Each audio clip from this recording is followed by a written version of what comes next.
고린도후서 1장 1절에서 11절 말씀 함께 읽겠습니다. 고린도 전서를 우리가 살펴봤고요. 고린도 교회의 문제들이 과연 어떻게 되었을까? 고린도 전서를 다 읽고 나서 궁금하지요. 어떻게 되었을까요? 고린도 교회는 사도 바울의 편지, 서신을 받고 나서 그 하나님의 말씀을 통해서 고린도 교회는 점차 회복되어져 갔습니다. 그래서 고린도 이 후서는 주후 56년에서 57년경에 쓰여진 것으로 보이고요. 바울이 빌립보에 있을 때 고린도 교회에 이 두 번째 편지를 보냈습니다. 고린도 전서가 전해진 이후에 고린도 교회의 문제들이 조금씩 봉합되어져 갔습니다. 고린도 후서 2장 13절과 7장 2절 이하의 말씀을 보면 고린도 교회는 그 회개의 소식이 들려왔다. 그리고 고린도 교회가 고린도 전서를 통하여서 그 회개로 나아오고 조금씩 회복되어져 갔음을 암시하는 내용들이 들어 있습니다. 우리가 볼 때는 고린도 교회 안에 있는 문제들이 너무 심각했기 때문에 과연 이게 해결될까 그런 생각들이 있었어요. 그러나 하나님의 말씀이 전해지는 곳에 바른 복음이 선포되어지는 곳에는 반드시 회복이 일어난다는 것을 우리가 보게 되는 거예요. 그래서 교회는 말씀에 붙들리면 반드시 살아나게 되는 줄로 믿습니다. 우리 문제가 심각하든지 우리가 얼마나 중한 이 죄에 빠져 있든지 간에 하나님의 말씀은 우리를 회복시킵니다. 인간적으로는 소망이 없고 인간적으로는 해결할 수 있는 방법이 보이지 않는다 하더라도요, 하나님의 말씀이 전해지고 선포되어지고 그 말씀을 받는다면 우리 안에는 반드시 하나님의 역사가 일어나게 되는 줄로 믿습니다. 그래서 어떤 것에 우리가 초점을 두고 구심점을 잡느냐, 이것이 가장 중요한 거예요. 그래서 교회를 회복시키는 것은 말씀 외에는 없습니다. 교회가 회복되는 길은 하나님의 말씀 외에는 다른 것에는 해결책이 없는 거죠. 그래서 하나님의 교회는 오직 하나님의 말씀으로 그 말씀의 반석 위에 서갈 때에 온전하게 성장하고 회복되고 문제들도 다 사라지게 되는 줄로 믿습니다. 자, 그런데요, 고린도 교회가 그렇게 조금씩 회복되어져 갈 때에 사도 바울의 적대자들로 보이는 유대인들이 고린도 교회 안에 들어오는 겁니다. 그리고 바울에 대해서 딴지를 거는 거예요. 그래서 바울을 향해서 굉장히 인신 공격을 합니다. 그래서 이러한 그 유대인 그리스도인들을 통해서 고린도 교회는 다시 어려움을 겪습니다. 그래서 그것에 대해서 사도 바울이 다시 고린도 교회에 편지를 보내게 되는데 그것이 바로 고린도 후서예요. 그래서 오늘 1장을 읽었는데요. 2장에 보면 2장 11절에 보면 이는 우리로 사탄에게 속지 않게 하려 함이라 우리는 그 계책을 알지 못하는 바가 아니로라 이렇게 말하면서 그들을 속이는 자 사탄으로 그렇게 말하고 있습니다. 그들이 어떻게 사도 바울을 공격했냐면 5장에 가면 13절에 우리가 만일 미쳤어도 하나님을 위한 것이요 정신이 온전하여도 너희를 위한 것이니 그렇게 사도 바울이 말하면서 이 유대인 그리스도인들이 사도 바울을 향해서 미쳤다라고 말한 거예요. 온전한 정신이 아니다. 그러니까 사도 바울이 전하는 이 복음은 엉터리다 그 말이에요. 이 사람들이 주장하는 건 뭐냐면 율법을 지켜야 된다는 거거든요. 율법을 지켜야 구원받는 것이지 예수 그리스도 복음을 믿음으로만 우리가 구원받는 건 아니다. 할례도 받아야 되고 율법도 지켜야 되고 안식법도 지켜야 되고 음식법도 지켜야 되고 이 하나님의 율법, 구약의 율법을 지켜야 되는 것이다. 그렇게 주장한 거예요. 그러면서 사도 바울은 온전한 정신이 아니다. 그렇게 말하는 겁니다. 그리고 7장 2절에 보면 마음으로 우리를 영접하라. 우리는 아무에게도 불의를 행하지 않고 아무에게도 해롭게 하지 않고 아무에게서도 속여 빼앗은 일이 없노라 이렇게 말하죠. 그러니까 사도 바울의 대적자들이 뭐라고 말하냐면 사도 바울은 돈을 밝히는 사람이다. 그래서 헌금을 강요하고 돈을 착취하는 그런 가짜 사꾼 목자다. 그렇게 말하는 거예요. 그런데 사도 바울은 뭐라고 합니까? 나는 속여 빼앗은 일이 하나도 없다. 그렇게 자기 자신을 변론하고 있습니다. 그리고 10절 말씀에 보면 이렇게 말해요. 그들의 말이 그의 편지들은 무게가 있고 힘이 있으나 그가 몸으로 대할 때는 약하고 그 말도 시원하지 않다 하니 그렇게 말하죠. 사도 바울이 글은 좀 잘 쓴다. 그건 인정해 주는 거예요. 왜냐하면 명확한 증거가 있기 때문에. 사도 바울이 쓴 그 서신을 보고서 그 자체를 폄하할 수가 없는 거예요. 그런데 사도 바울은 필력은 좀 있으되 직접 만나보면 아무것도 아니다는 거예요. 직접 만나면 말도 잘 못하고 아무것도 아닌 사람이다. 단지 좀 글을 잘 쓸 뿐이다. 그런 식으로 사도 바울을 폄하하는 겁니다. 그 중에서 가장 이제 사도 바울에게 집중적으로 공격하는 게 뭐냐면 다시 오늘 1장입니다. 1장 1절에 보면 하나님의 뜻으로 말미암아 그리스도 예수의 사도된 바울과 이렇게 말씀하죠.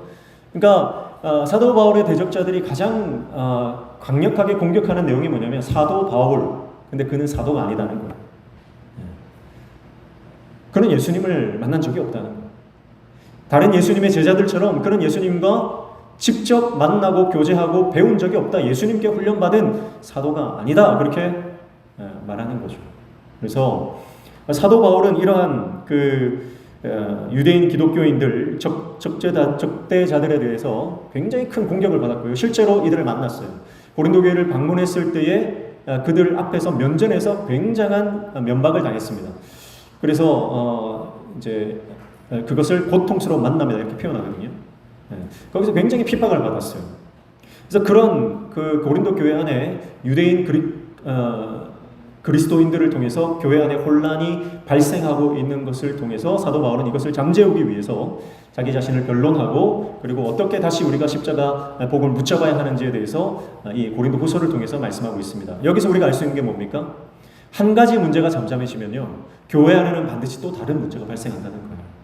그래서 끊임없이 우리가 기도로 깨어 있어야 한다는 겁니다. 우리가 늘 숙제로 안고 있었던 그 문제가 해결된다고 해서 우리의 영적 싸움이 끝나는 게 아니라는 겁니다. 우리의 영적 싸움은요, 끊임없이 반복되는 겁니다. 하나 해결이 되면 또 다른 문제가 우리에게 다가와서 우리는 그것을 영적으로 돌파해야 되는 것이죠. 가정도 마찬가지입니다. 개인의 삶도 마찬가지입니다. 여러분, 우리가 살아가는 인생이 그런 거예요. 장애물 경기가 같은 거예요. 허들을 하나 넘으면 또 하나의 허들을 넘어야 되는 거예요. 우리가 그 꼬린 지점까지 도착할 때까지 우리는 그 장애물들을 넘어가야 하는 것입니다. 그래서 교회가 잠자면 안 되는 거예요. 깨어 있어야 합니다. 그래서 나를 넘어뜨리려고 하는, 나를 시험에 빠지려고 하는, 나를 섭섭한 마음을 가지게 하는, 그래서 실족하게 하고 교회를 떠나가게 하고 내 사역을 포기하게 만드는 수많은 유혹과 수많은 공격들이, 영적인 공격들이 우리에게 끊임없이 다가온다는 사실을 알고 우리는 말씀 안에서 기도함으로 깨어 있어야 하는 줄로 믿습니다. 그래서 첫 번째 고린도 전서가 고린도 교회 안의 내부적인 문제에 대해서 주로 다루고 있었다라고 한다면, 이제는 고린도 후서는 외부에서 다가오는 공격들, 유대인 그리스도인들을 향해서 그들이 사도 바울과 교회를 공격하는 그 문제에 대해서 다루는 외부적인 문제를 주로 다루고 있는 것임을 우리가 기억해야 합니다. 그래서 고린도 후서의 기록 목적은 세 가지 정도 살펴볼 수 있겠습니다. 첫 번째는 사도 바울의 사도권 변증입니다. 그래서 자신의 순전한 삶과 사역의 권위를 입증하고자 이 편지를 썼습니다. 두 번째는 사도 바울 자신에 대한 근거 없는 비난들을 잠재우고 교회를 복음 안에서 더욱 견고하게 세우기 위함입니다. 사도 바울의 사도권이 흔들리고 사도 바울의 복음이 흔들리면 교회도 흔들리는 겁니다. 왜냐하면 사도 바울의 전한 복음이 예수 그리스도의 온전한 복음이었기 때문에 이 복음이 흔들리면 율법주의 아니면 행위주의 이런 것들로 교회가 혼란과 흔들림과 이단에 빠질 수가 있다라고 하는 것이죠. 그리고 세 번째는 고린도 교회를 격려하고, 고린도 교회가 고난 가운데 있거든요. 격려하고 교회로 하여금 어려움 당하는 교회들, 예루살렘과 유대에 있는 가난한 성도들을 돕기 위한 특수한 구제 모금, 특수 선교 사역을 위해서 이 편지를 썼다, 이렇게 볼 수가 있습니다. 그래서 세 가지 정도 고린도후서의 기록 목적을 기억하시면서 오늘부터 주일과 수요일에 이 고린도후서를 쭉 읽어나가면서 강의를 하도록 하겠습니다. 그래서 고린도후서는요, 가장 사도 바울의 서신 중에서 사적인 서신이다, 이렇게 볼 수 있어요. 가장 사적인 서신입니다. 왜냐하면 자기의 삶을 많이 드러내고 있어요. 그리고 자기 자신의 사도권에 대해서 많이 변정을 하고 있기 때문에 가장 개인적인 서신 중에 하나로 이렇게 평가가 됩니다. 그래서 사도 바울도요, 이 서신서 안에, 고린도후서 안에 자신의 기쁨과 또 상처와 아픔과 고통과 또 승리했던 일들과 실패했던 경험들을 고스란히 담아내고 있어요. 그러니까 그게 뭡니까? 사도 바울 같은 위대한 인물도 연약한 인간이다라고 하는 거죠. 그래서 사도 바울의 삶을 통해서 오늘 저와 여러분이 감당하고 있는 사역과 사명과 또 우리의 삶 가운데 어떻게 우리가 주님의 말씀을 따라갈 것인지 그것을 살펴보는 저와 여러분 되시기를 축복합니다. 먼저 1절 봅니다. 하나님의 뜻으로 말미암아 그리스도 예수의 사도된 바울과 형제 디모데는 고린도에 있는 하나님의 교회와 또 온 아가야에 있는 모든 성도에게 이렇게 말씀합니다. 서두에 말씀드렸듯이 사도 바울의 사도권은 하나님의 뜻으로 된 것이다. 사도 바울은 그렇게 말씀하고 있습니다. 사도 바울은 사도가 아니다. 그를 향한 많은 무고와 비난이 있었습니다. 그러나 사도 바울은 어떠한 공격과 어떠한 이 영적인 비방들, 공격들이 다가온다 하더라도 흔들리지 않습니다. 물론 마음이 아프고 상처가 되고 흔들릴 수는 있어요. 그러나 포기하지 않습니다. 힘들고 어렵지만 눈물 나지만 그 길을 포기하지 않고 끝까지 갑니다. 그 이유가 뭡니까? 바로 하나님이 나를 부르셨다라고 하는 확신입니다. 내가 사도된 것, 내가 예수 그리스도의 사도된 것은 하나님의 뜻이다. 여러분, 우리가 어떤 일을 감당하든지 내가 이 일이 하나님께로부터 온 것이다 라고 하는 확신이 있다면 우리는 흔들리지 않게 되는 줄로 믿습니다. 중요한 것은 내가 하나님이 부르셨느냐 아니면 이 일이 내가 원해서 한 일이냐 그거예요. 내가 원해서 한 일이면 내가 원하지 않을 때 그 길을 포기해야 됩니다. 내가 자격이 있다고 생각해서 한 일이면 내가 자격이 없다라고 생각이 드는 순간 그 일을 포기하게 됩니다. 내가 할 수 있어서 하는 일이다라고 생각해서 그 일을 하면요, 내가 더 이상 할 수 없다라고 생각할 때 그 일을 놓게 됩니다. 그러나 하나님이 나를 부르셨다라고 하는 확신이 있으면 내 상황과 형편과 처지와 내 마음과 내 상태가 어떠하든지 하나님 때문에 그 일을 끝까지 감당하게 되는 겁니다. 그래서 여러분, 그게 소명이고 그게 사명감입니다. 지난번에 말씀드렸지만 소명이라고 하는 것은 하나님이 내 생명 취하겠다는 것이고 사명이라고 하는 것은 하나님이 나를 쓰시겠다는 거예요. 여러분, 내가 내 손으로 내 힘으로 내 재정으로 우리가 하나님을 섬기지만 사실은 내가 섬기는 게 아닙니다. 하나님이 나를 쓰시는 겁니다. 이게 분명한 이런 사명의식이 있어야 돼요. 하나님이 나를 쓰시겠다는 거예요. 사람이 나를 쓰는 건 아닙니다. 교회가 필요하니까 나를 쓰는 건 아닙니다. 하나님이 부르시고 하나님이 쓰시는 거예요. 그래서 사도 바울은 명확한 자기인식이 있습니다. 명확한 자기 자신에 대한 사명의식이 있는 거예요. 그렇기 때문에 아무리 사람들이 자기 자신에 대해서 비방하고 죽이려고 들어도 하나님의 사명을 포기하지 않는 것입니다. 다윗도 시므이가 그를 저주할 때에 가진 무고와 왜곡된 사실로 공격했다는 것을 우리가 금요일날 살펴보았지요. 우리가 신앙생활 할 때 기억해야 하는 것은 우리가 아무리 선하게 살고 내가 아무리 교회에서 충성하고 헌신하고 봉사해도요, 반대하는 사람은 끝까지 반대한다는 거예요. 그래서 모든 사람이 내 편이 아니다. 여러분, 이 생각을 하셔야 돼요. 내가 아무리 잘해도 내가 아무리 열매를 맺어도요, 나를 이유 없이 싫어하는 사람이 있습니다.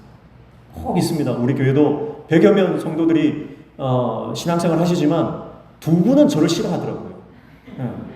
누군지는 말씀을 드리지 않겠지만 100명이면 100명 다 저를 좋아하는 게 아닙니다. 꼭 저를 싫어하시는 분들이 있더라고요. 어디를 가나 그렇습니다. 여러분, 우리가 인생 가운데 주님의 인정을 받아야지. 모든 사람을 내 편 만들고 모든 사람들이 나를 좋아하게 만들려고 한다면 실패합니다. 우리는 하나님의 인정만 받으면 되는 줄로 믿습니다. 그래서 우리가 쉽게 빠지는 게 뭐냐면 좋은 사람 증후군이라고 해요. 내가 모든 사람에게 좋은 사람이 돼야 된다. 내가 모든 사람에게 인정받는 사람이 돼야 된다. 그런 착각이에요. 그건 심리적인 오해고 착각이고 심해지면 그게 병적인 것이 됩니다. 그러나 여러분, 우리가 하나님의 뜻대로 갈 때 누군가는 나를 반대할 수도 있다는 거예요. 그때에 흔들리지 않고 주님의 길을 끝까지 갈 수 있는 지혜와 분별력이 필요할 줄로 믿습니다. 중요한 것은 내가 하나님의 뜻을 잘 분별하는 것이죠. 그래서 내가 하나님의 뜻을 잘 분별하고 있다면, 이것이 정말 하나님께서 기뻐하시는 길이 맞다면, 때로는 나를 방해하고 나를 무고하고 나를 공격하는 세력이 있다 하더라도 그것을 묵묵히 인내함으로 주님의 사명을 감당해 나가야 하는 줄로 믿습니다. 그래서 늘 말씀드리지만 목사가 개떡같이 목회해도 찰떡처럼 받아들이는 분이 있는가 하면 찰떡처럼 목회해도 개떡처럼 받아들이는 분이 있다라고 하는 겁니다. 그래서 사람의 반응보다 하나님께서 인정하시느냐, 그게 중요하다는 거예요. 오늘 저와 여러분이 하나님께서 인정하시고 하나님께서 끝까지 들어쓰시는 하나님의 신실한 종들이 다 되시기를 주님의 이름으로 축복합니다. 2절에 보시면 하나님 우리 아버지와 주 예수 그리스도로부터 은혜와 평강이 있기를 원하노라 그렇게 말씀하고 있습니다. 자, 사도 바울이 은혜와 평강을 빌고 있어요. 그런데 이 은혜와 평강이 누구에게서 오는 거예요? 주 예수 그리스도로부터, 아버지와 그리스도로부터 오는 것이다. 그 은혜와 평강이 하나님께로부터, 그리스도로부터 말미암는 것임을 축복하고 비는 겁니다. 여러분, 은사는 나쁜 게 아니죠. 은사는 좋은 겁니다. 여러분 다 은사 받으시기를 축복합니다. 그런데요, 나쁜 건 뭐냐면 은사를 쓰는 사람이 나쁜 거예요. 언제나 그렇습니다. 이 은사가 내 거라고 착각하는 순간 변질되는 겁니다. 은혜와 평강이 누구에서 오는 거예요? 하늘로부터 임하는 겁니다. 이 은혜와 평강이 하늘로부터 임하는 것이지 사도 바울 안에서 능력이 있어서 나오는 것이 아니라는 거예요. 목사가 설교를 하면 이 설교는 하나님의 말씀을 대언할 뿐이지, 목사가 설교를 계속 하다 보면 내가 말씀인 것처럼 느껴지고 내가 하나님인 것처럼 느껴지고 나에게서 능력이 나오는 것처럼 느껴진다는 거예요. 그렇게 되면 변질되고, 그렇게 되면 여러분 하나님께서 인정하지 않는 타락한 목회자가 되는 것입니다. 기적이 나쁜 것이 아닙니다. 기적은 좋은 것입니다. 그러나 그 기적이 하나님께로부터 오는 것을 인정하고 그 기적이 나온다면 그 기적은 좋은 거예요. 그러나 그 기적이 계속 기도할 때 병이 낫고 기도할 때 막 방언을 받고 그런 일들이 계속 일어나다 보면 나에게서 그 기적이 나온다 착각하게 되면 그 사람은 버림받게 되는 것입니다. 오늘 저와 여러분이 우리가 하는 모든 사역들 가운데 열매가 나타나고 능력이 나타날 때 항상 조심해야 되는 것은 이것이 나에게서 나오는 것이 아니다. 하나님께서 주시는 것이다. 교회가 부흥하면 이 부흥은 하나님 허락해 주신 것이다. 그러면 그만하지 않는 것입니다. 그래서 오늘 저와 여러분이 하나님의 역사를 경험하되 겸손히 하나님께 엎드릴 수 있는 하나님의 종 되시기를 축복합니다. 그래서 사도 바울은 언제든지 확실한 자기 인식이 있는 것. 이 능력이 나에게서 나오는 것 아니다. 나는 연약한 그릇일 뿐이다. 나는 연약한 그릇일 뿐이다. 그래서 내 안에 담겨진 예수 그리스도, 그분이 보배지 나는 그냥 단지 그릇일 뿐이다. 그런 확실한 자기 인식이 있는 것입니다. 그래서 고린도 교회를 사도 바울이 세웠고 사도 바울이 목회를 하지만, 그러나 사도 바울이 자기 목회가 아니라는 것을 아는 거예요. 하나님이 맡기신 사역을 하는 것뿐이지 내 양도 아니고 내 교회도 아니고요. 하나님의 양이고 하나님의 교회다. 그것을 자기가 임시로 잠깐 맡아서 목회하는 것뿐이다. 그런 정확한 자기 인식이 있었던 것입니다. 그러면서 은혜와 평강이 그 하나님께로부터 오는데 그 평강이 가득하기를 축복하는 것입니다. 사도 바울은 서신서마다 이 은혜와 평강을 빕니다. 그래서 이 은혜와 평강이라고 하는 것, 이것은 우리에게도 꼭 필요한 거예요. 여러분, 우리가 신앙생활하면서 은혜와 평강을 잃어버리면 신앙생활을 제대로 할 수 없습니다. 교회도 은혜와 평강 가운데 가야 됩니다. 우리 개인의 신앙생활도 은혜와 평강 가운데 우리의 신앙이 유지가 되어야 되는 거예요. 그래서 하나님의 은혜가 임하면 성공하는 것이고, 하나님의 은혜가 임하지 않으면 그 은혜의 물줄기가 끊어지면 우리는 영적으로 피폐하고 실패하게 되는 것입니다. 그래서 은혜는 뭡니까? 은혜는 헬라어로 카리스라고 하죠. 카리스. 그래서 이것은 하나님의 은총과 축복이고 값없이 공로 없이 받는 하나님의 인자하심과 사랑입니다. 이 은혜는 하나님의 조건 없이 값없이 우리에게 주어지는 하나님의 놀라운 자비요 하나님의 사랑입니다. 그것이 은혜입니다. 구약에는 이것이 헤세드로 등장하는 것이죠. 그리고 이 사랑이 부어지는 대상이 누구냐? 그것은 바로 첫 번째 로마서 5장 6절에 의하면 연약한 자에게 은혜가 부어진다. 하나님의 은혜가 누구에게 부어지느냐? 연약한 자에게. 자기 자신이 약하고 부족하고 연약한 자라고 인정하는 자에게 이 은혜가 부어진다고 하는 것입니다. 두 번째는 로마서 5장 6절 같은 말씀에 보면 경건치 않은 자입니다. 스스로 나는 경건하다, 스스로 나는 거룩하다 하는 자가 아니라 하나님 앞에 나는 경건치 않은 자다 인정하고 고백하는 사람에게 이 은혜가 부어지는 것입니다. 로마서 5장 8절에 의하면 세 번째, 이 은혜는 죄인들에게 부어지는 것입니다. 그래서 나는 스스로 의롭다 하는 자가 아니라, 내 힘으로 살 수 있다고 말하는 자가 아니라, 하나님의 은혜 없이는 살 수 없다라고 하는, 하나님 나는 죄인입니다, 나는 죄인 중에 괴수입니다, 나는 주님의 은혜 아니면 살 수 없는 흉악한 자입니다 라고 고백하는 자에게 이 은혜가 부어진다라고 하는 것입니다. 로마서 5장 10절 말씀해 보면 하나님의 원수들에게 이 은혜가 주어진다. 그래서 내가 주님의 일을 잘 감당하고, 나는 거룩하고, 나는 신실하고, 나는 하나님 편에 섰다 스스로 생각했던 모든 바리새인들, 모든 종교인들은 사실은 하나님께서 인정하지 않았습니다. 그러나 세리와 창기들, 당시에 수많은 죄인들은 나는 하나님의 원수된 자요, 나는 하나님을 대적하고 비방하던 자다, 그렇게 하나님 앞에 회개했던 자들, 그런 자들은 하나님의 은혜를 받는 자들이 되었다라고 하는 것입니다. 사랑하는 성도 여러분, 하나님의 은혜를 받는 비결이 어디 있습니까? 스스로 높아지는 자가 아니라 스스로 자기를 낮추고 겸손히 하나님 은혜 아니면 살 수 없다라고 고백하는 자에게 이 은혜가 주어지는 줄로 믿습니다. 오늘 저와 여러분이 이 은혜를 다 받아 누리는 하나님의 종들 되시기를 축복합니다. 그래서 이 은혜는 하나님이 주시는 모든 특별한 은총과 모든 좋은 은사들을 다 포함합니다. 이 은혜 안에. 그래서 이것은 하나님이 주시는 모든 완전하고 좋은 은사들, 물질적이거나 영적인 모든 것을 포함합니다. 그래서 하나님의 은혜라고 해서 구원받고 영적으로 은사들을 받는 것에만 국한되는 것이 아니라 우리가 이 땅에서 살아가는 모든 하나님의 공급하시는 좋은 것들, 모든 것을 포함하는 것이 은혜입니다. 그래서 하나님의 은혜 안에 거한다라고 하는 것은 우리를 위해서 행하시는 하나님의 역사, 하나님의 모든 선한 일, 하나님의 유익하고 좋은 모든 하나님의 행위를 포함하는 것입니다. 그러니까 하나님의 은혜 안에 거한다라고 하는 것은 그 하나님의 모든 선하심을 누리며 그 구원의 은혜를 만끽하는 삶을 말하는 것이죠. 그래서 그 은혜로 말미암아 주어지는 결과가 뭡니까? 평강입니다. 구약에서는 샬롬이고 신약에서는 에이렌이죠. 여러분, 우리 인생 가운데 하나님의 은혜로 말미암아 주어지는 놀라운 평화와 평강과 위로가 임하시기를 축복합니다. 하나님 외에 우리가 어디에서 소망을 얻을 수 있습니까? 여러분, 하나님 외에, 말씀 외에, 은혜 외에 우리가 소망을 찾으려고 하고 위로를 얻으려고 하는 그 모든 것들은 실패로 돌아갑니다. 세상적인 것들이 잠깐 위안이 될 수는 있습니다. 그러나 그것은 영원한 것이 아닙니다.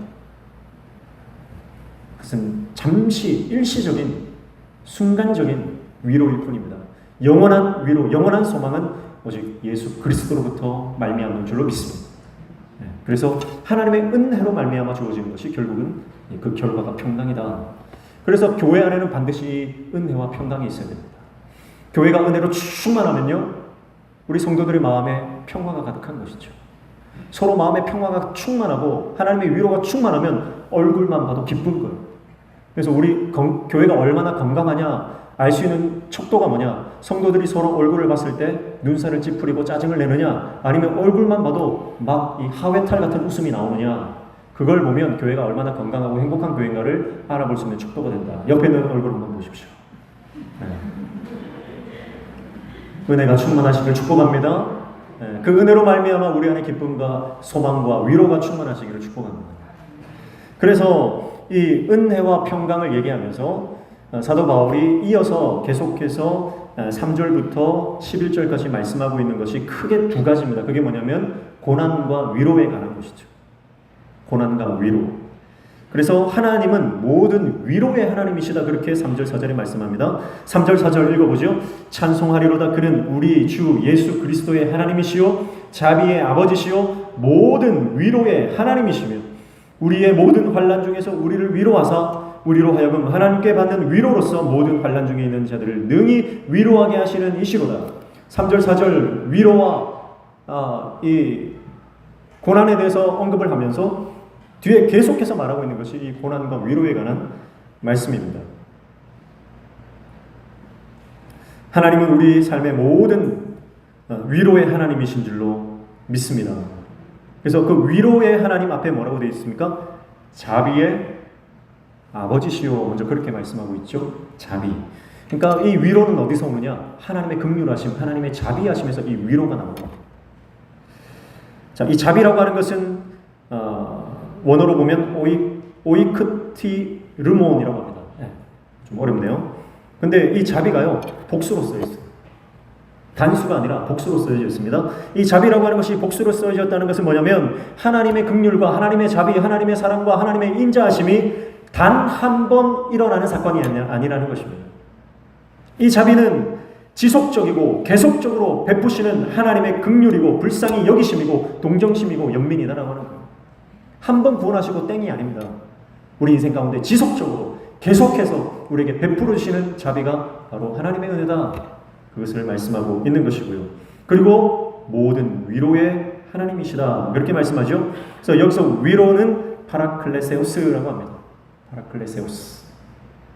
이것은 원어적으로 보면 위로는 누군가 내 옆에 있어주는 것을 말하는 것입니다. 다른 사람 곁에 같이 있다는 것이 이 파라클레세우스의 의미입니다. 그러니까 단지 위로는요, 한번 도닥여주고 떠나는 게 아닙니다. 우는 자와 함께 우는 것이 위로입니다. 고통당하는 자와 함께 고통을 겪는 것이 위로입니다. 주님이 우리 곁에서 함께 그 고난 가운데 계시다라고 합니다. 그게 하나님의 위로입니다. 이것은 세상 사람들이 줄 수 없는 위로죠. 세상에 어떤 사람도 나와 끝까지 함께 할 수 없습니다. 심지어 부모도 자식도 때가 되면 떠나야 됩니다. 그러나 하나님은 우리를 떠나지 않으십니다. 끝까지 우리와 함께 하시며 우리를 위로하시고 우리 눈물을 닦아주시며 아픔 가운데 함께 아파하시고 고통 가운데 함께 고통당하시는 분이 우리 주님이십니다. 근데 우리는 그걸 잘 잊어버리죠. 내가 고통당할 때 주님 어디 계셨습니까? 내가 아파할 때 주님 어디 계셨습니까? 내가 그 일 때문에 정말 힘들고 어려울 때 주님 어디 계셨습니까? 근데 우리가 믿음의 눈을 열어서 보면 내가 고통당하는 그 고통의 자리에 주님도 함께 고통을 당하고 계셨다는 것. 내가 정말 절망적인 상황 가운데 답이 없는 그 상황 가운데 답답한 마음으로 절망 가운데 빠져 있을 때 하나님, 우리 주님은 그 힘들고 어렵고 어두운 그 현장, 그 자리에 주님도 함께 울고 계셨다라고 하는 것. 그게 하나님의 위로입니다. 그리고 이 파라클레세우스는 옆에 단지 있기만 한 게 아니고요. 옆에 있으면서 힘과 능력과 확신을 그 옆에서 심어주는 걸 말하는 겁니다. 단지 그냥 옆에 가만히 있으면서 같이 우는 것, 그 차원을 넘어서서 함께 울면서 어떤 작용이 일어나냐면 그 사람에게 능력과 힘과 담대함을 불러 일으키는 것. 그것이 이 단어의 원래적인 의미다라고 하는 것입니다. 그러니까 하나님은 우리 옆에서 함께 우시면서 나약해서 우시는 것이 아니고요.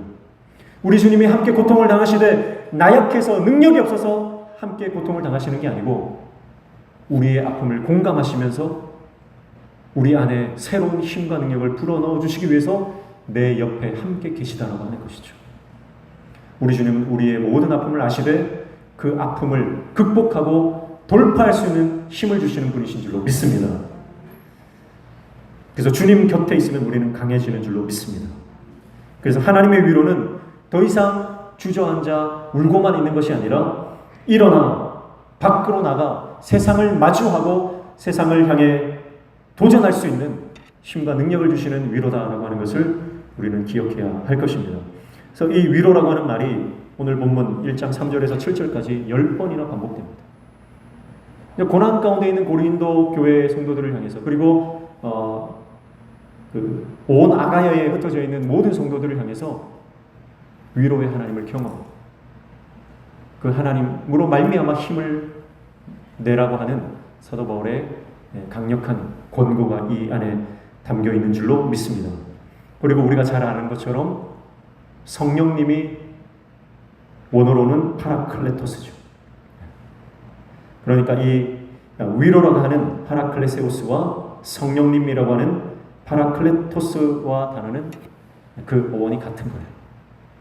사랑하는 성도 여러분, 사도 바울이 고린도 교회에 이 편지를 전할 때만 하나님이 함께 하시는 것이 아니고 오늘날 성령께서 우리와 함께 하시며 우리를 위로하시고 우리에게 힘 주시는 분이신 줄로 믿습니다. 성경을 문자로만 보지 말고 지금 나와 함께 계셔서 역사하시는 하나님의 현재적 사건, 하나님의 놀라운 역사로 우리가 볼 수 있는 영적 안목을 가지시기를 축복합니다. 글에 로마서 말하는 게 뭐냐면 고난, 환난입니다. 6절 말씀해 보세요. 우리가 환난 당하는 것도 너희가 위로와 구원을 받게 하려는 것이요, 우리가 위로를 받는 것도 너희가 위로를 받게 하려는 것이니 이 위로가 너희 속에 역사하여 우리가 받는 것 같은 고난을 너희도 견디게 하느니라. 그죠? 환난과 고난에 대해서 말씀합니다. 그래서 이 환난과 고난을 이기게 하는 것, 견디게 하는 것이 하나님의 위로다라고 했는데요. 이 환난이라고 하는 것은 헬라어로 들립세이라고 하는 단어를 쓰는데 이것은 극심한 중압감을 표현하는 거예요. 그러니까 마음이 짓눌리는 게 환난입니다. 어떤 상황이나 환경이나 여러 가지 이 형편들이 내 마음을 짓누를 때 이것을 우리는 환난이라고 표현을 합니다. 짐이 무거워서 그 밑에 깔려버린 가축과 같은 상황인 것이죠. 중력에 시달리는 노예와 같은 상황, 그 상황을 환난이라고 표현하는 것입니다. 그런데 이것은 일부만, 우리 인생 가운데 어떤 한 특정한 시간에만 경험하는 것이 아니라 우리 인생 전체, 그리고 모든 사람들이 동일하게 직면하는 것이 바로 이 환난이다라고 하는 것입니다. 그래서 하나님은 이러한 우리의 환난 가운데 위로를 하시는데요. 그런데 이것이 4절에 보시면 우리의 모든 환난 중에서 이렇게 표현하죠. 모든 환난이다. 무슨 말이에요? 하나님의 위로는 부분적인 위로가 아니라 우리 인생에 태어나면서 죽기까지, 그리고 우리가 모든 당하는 그 고난들을 어느 일정한 부분만이 아니라 그 모든 전체 삶의 전 영역을 위로하시고 회복시키시는 하나님의 위로다, 그 말씀을 하고 있는 것입니다. 사랑하는 성도 여러분, 하나님의 위로는 이렇게 우리 삶의 모든 환난을 회복시키시는 하나님의 능력인 줄로 믿습니다. 이 하나님의 위로를 경험하는 저와 여러분 되시기를 축복합니다. 왜 하나님은 고린도 교회 성도들을 위로하시느냐? 고린도 후서를 쭉 보면요, 결국은 고린도 교회 성도들을 위로함으로 다시 일어나서 강하게 되어지도록 하시고 난 이후에 그 고린도 교회 성도들을 통해서 하나님의 나라를 더욱더 강권적으로 확장시키고 더욱 어려움 가운데 있는 동일한 위로가 필요한 성도들을 위로하려고 하시는 목적이 있다는 겁니다. 그러니까 환난 가운데 있는 다른 성도들을 위로하고 시련을 극복하게 하고 그들을 굳건하게 하고 도와주며 격려하도록 지금 고난 가운데 어려움을 당하는 성도들을 위로하시고 힘을 주신다고 하는 것이죠. 우리가 은혜를 받는 이유가 뭡니까? 은혜를 받아서 평강을 누리고 그것으로 끝이냐? 그렇지 않다는 거예요. 내가 그 은혜를 받고 위로를 받고 평강을 누린다면 이제는 동일하게 고난 가운데 있는 성도를 우리는 위로하고 도와야 될 사명이 있다고 하는 것이죠. 오늘 저와 여러분이 그 사명 감당하는 하나님의 종 되시기를 축복합니다. 이사야 40장 1절 말씀에 이렇게 말씀합니다. 너희의 하나님이 이르시되 너희는 위로하라, 내 백성을 위로하라, 그렇게 말씀합니다.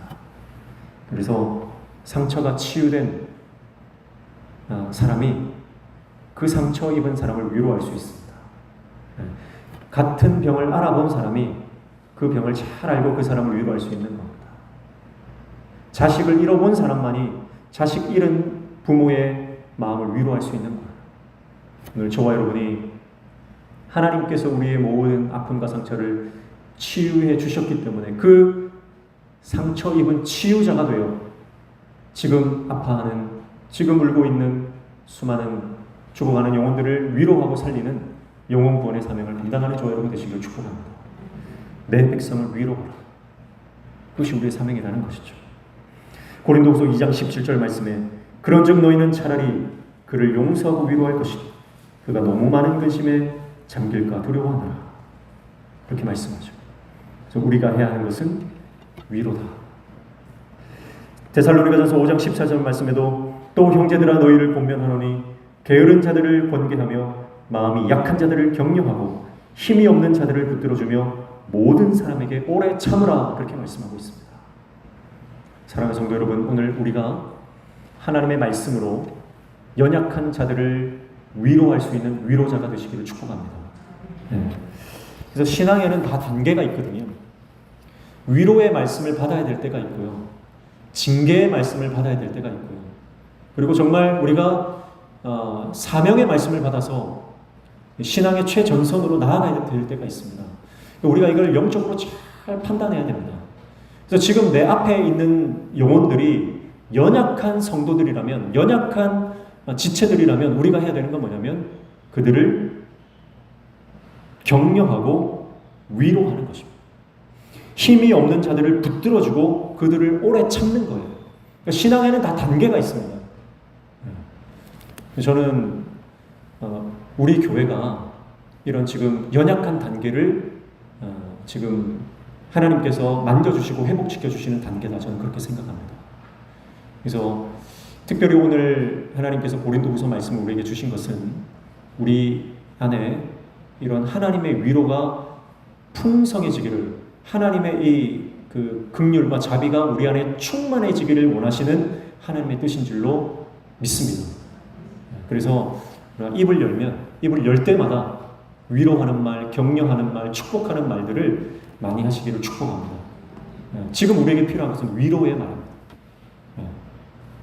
영적으로 사실은 많이 지쳐 있고요, 영적으로 많이 아직까지 우리가 강한 군사로서, 이렇게 하나님의 사명자로서 우리가 달려 나아가는 이 준비되는 과정이다, 이렇게 저는 생각을 합니다. 지금 우리가 함께 나누고 함께 공유해야 되는 하나님의 말씀은 이런 위로의 말씀이라고 저는 확신을 하는데요. 그래서 우리 모든 성도들이 항상 위로하고 격려하고 칭찬하고 안아주고 보듬어주고 용서해주고 기다려주고 오래 참아주는 하나님의 종이 다 되시기를 축복합니다. 그리고 우리가 이 단계를 넘어가면요, 그때부터는 서로에게 사명감을 고취시키고 막 우리 안에 하나님의 나라와 그 영광에 대해서 막 고양을 시키고 그렇게 막 우리가 해야 되는 때가 또 올 거예요. 그러나 특별히 내 앞에 있는 지체들이, 내가 감당하는 성도들이, 지금 우리 구역 식구들이, 교회 학교 우리 아이들이 지금 연약한 상태에 있다고요. 그러면 끊임없이 이 아이들을 격려하고 축복해야 됩니다. 어제 우리 청년들 또 청소년들이랑 같이 축구 시합을 했는데요. 축구 시합을 하면요, 항상 똑바로 해라. 너 그거밖에 못하냐? 너 그거 뭐 어디서 먹다 굴러온 뼈다귀냐? 막 그렇게 말씀하시는 분들이 있거든요. 그런데 이상하게도 그렇게 말을 하면요, 플레이가 더 위축이 됩니다. 잘 하던 것도 잘 못하는 거예요. 그런데 잘한다, 최고다, 잘했다, 그렇게 격려하고 칭찬하면요, 더 열심히 뛰게 됩니다. 그래서 오늘 저와 여러분이 우리 안에 하나님의 긍휼과 자비하심으로 하나님의 위로로 우리의 마음이 충만해지기를 축복합니다. 그래서 우리 안에 아직 어떤 쓴뿌리와 또 아직 치유되지 않은 상처들이 많이 있다고요. 그래서 계속해서 어떤 부정적인 것들이 튀어나오려고 하는 육신의 어떤 우리의 자아들이 아직 많이 남아 있습니다. 그러나 그런 상황 가운데서 끊임없이 하나님의 사랑의 원리로, 십자가의 원리로 우리가 영혼을 섬기고 영혼을 사랑하고 또 품어낼 수 있는 하나님의 종이 다 되시기를 축복합니다. 그럴 때 교회가 회복됩니다. 그럴 때 교회가 회복됩니다. 지난번에도 말씀드렸지만 저는요, 절대 교회 험담 안 합니다. 이번 주에 노회를 가야 되는데요, 저는 이번에 작정을 하고 또 갈 겁니다.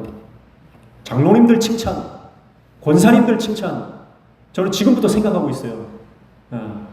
지난번에 제가 서울에 그 5개도에 체육대회하고 갔다 오지 않았습니까?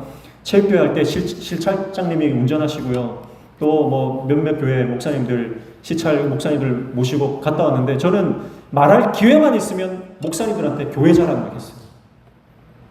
그러니까 목사님들이 자기가 알던 명신교회가 아닌데 막 이러시는 거예요. 저는 어쨌든 교회 칭찬하고요. 우리 장로님 자랑하기 바쁩니다. 여러분, 잘 되는 교회는 성도들이 서로 칭찬하고 목회자가 성도를 칭찬하고 성도가 목회자 칭찬하는 교회인 줄로 믿습니다. 아멘 안 하시는 분들은 동의 안 하시는 겁니까? 잘 되는 교회는 목회자가 성도를 칭찬하고 성도가 목회자를 칭찬하는 교회인 줄로 믿습니다. 그렇게 돼야 된다. 교학교 교사들은 자기 자식들 자랑하기 바빠야 되는 거예요. 효자는 누가 만듭니까? 효자는 부모가 만드는 거예요. 자기 자식들 험담만 안 해도 자동적으로 자식들은 효자가 되는 겁니다. 내가 내 자식 험담하니까 다른 사람들이 저 자식 못된 자식이네 그렇게 하는 것이지, 내가 내 자식 험담 안 하고 좋은 말만 하면 자동적으로 자식들은 효자가 되는 거예요. 교회도 마찬가지고 영적인 원리도 마찬가지입니다. 여러분, 우리가 자격이 있어서 하나님 자녀 됐습니까? 우리가 뭐 조건을 갖춰서 하나님 우리를 사랑해 주십니까? 하나님이 우리를 귀하다고 하시는 것은 내가 자격이 있고 내가 조건이 있어서 그런 건 아니라는 거예요. 여전히 우리는 완악하고 여전히 우리는 굳어 있고 여전히 우리는 부족합니다. 그러나 하나님은 우리를 향해서 이스라엘이여 너는 행복자로다. 너는 하나님의 복을 받는 사람이다. 그렇게 말씀하시는 이유가 뭡니까? 그것은 하나님의 선하심 때문입니다. 하나님이 우리를 그렇게 만들어 가실 하나님의 열심 때문에 우리를 그렇게 봐주시는 것이지 내가 자격이 있어서 그런 것 아니에요. 그래서 오늘 저와 여러분이 이 하나님의 마음, 아버지의 마음, 하나님께서 모든 위로의 아버지시다라고 하는 것, 여러분 우리가 이것을 기억하고 서로가 서로를 늘 위로하고 격려하며 칭찬하고 세워주고, 모자란 것이 있으면 내가 가서 좀 채워주고, 부족한 것이 있으면 내가 가서 밀어주고 당겨줄 수 있는 그런 하나님의 종들 다 되시기를 축복합니다. 그래서 우리가 말씀의 원리대로만 살면, 하나님께서 명령하신 대로만 살면 우리 안에 모든 어둠의 영들은 떠나가게 될 줄로 믿습니다. 우리 안에, 우리 가정 안에, 개인의 마음 안에 영적으로 끊임없이 덮여져 있는 이 어둠의 권세, 이 사단의 견고한 진들이 있거든요. 그것을 우리는 믿음으로, 말씀으로, 하나님 은혜로 돌파해 나가야 하는 것입니다. 그래서 오늘 집에 가셔서요, 자녀들이 있으면 자녀들 칭찬하시고 위로하시고 사랑한다고 고백하시고, 손주들이 있으면 손주들에게, 또 며느리에게 사랑한다고, 지금까지 수고 많았다고 칭찬하시고 격려하시고, 우리 식구들에게 그렇게 고백할 수 있는 저와 여러분 되시길 축복합니다. 한 번은 제가 아이들 데리고 볼링도 치고 뭐 이렇게 하다가 좀 늦었어요. 그래서 걱정을 하는 거예요. 초등학교 아이 하나가 좀 늦었다고 걱정을 하는 거예요. 그래서 제가 그랬어요. 집에 가면 무조건 엄마한테 사랑한다고 고백해라. 그리고 안아줘라. 근데 그냥 하면 안 된다. 이렇게 해라 하면서 가르쳐줬어요. 어떻게 해야 됩니까? 꼭 이 톤으로, 꼭 이 말투로 해라. 어떻게 하냐? 엄마 사랑해 하면서 안아줘라. 그러면 엄마 마음이 살살 녹는다. 너 그렇게 해봤냐? 안 해봤다는 거예요. 그래서 계속 연습을 시켰어요. 그러니까 쑥스러워하면서도 따라 하더라고요. 엄마 사랑해 하더라고요. 여러분, 사랑이 사람 마음 녹이는 겁니다. 사랑이 우리의 마음을 녹이고 푸는 줄로 믿습니다. 그래서 교회 안에 사랑이 충만하면, 하나님의 위로가 넘치면 우리 안에 모든 어둠의 영들은 떠나가게 되는 줄로 믿습니다. 부부 간의 관계가 좀 안 좋아도 먼저 사랑한다 고백하시고, 먼저 미안하다 하시고, 먼저 고맙다고 말하면 부부 관계도 풀어지기 시작하는 것입니다. 그래서 여러분, 내가 잘못한 게 없는데 내가 왜 먼저 내가 사과를 해야 되냐, 그렇게 생각하시는 분들이 있는데, 여러분, 내가 먼저 사과하는 것, 내가 먼저 망가지는 것, 그것이 성숙한 사람의 특권이다. 여러분, 성숙한 사람만이 망가질 수 있는 겁니다. 예.